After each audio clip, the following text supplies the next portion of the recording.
There's an instance in life when the rumor becomes too strong. It doesn't represent the traffic noise or music, but rather the constant murmur of expectations, endeavors, and interactions. During 2 days, the decision was made to disengage from this constant noise.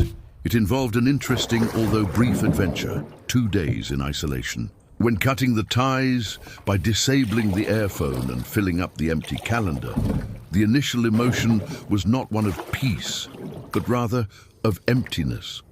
We have become so acclimated to fulfilling every moment that the silent ambiance transformed into a growing inner commotion. Thoughts soared, seeking their well-known avenues of escape, their daily distractions. However, as the hours went by, a change occurred. The thoughts began to intertwine and align with one another.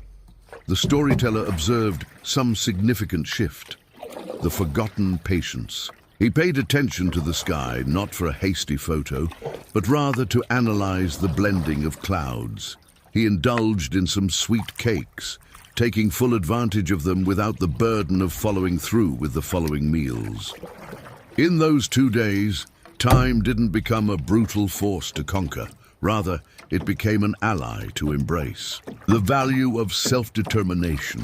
The most significant lesson that emerged from this experience is the rediscovery of the center of personal gravity. In solitude, every decision was made by the individual, choosing a path, preparing a meal, or even deciding not to do anything at all.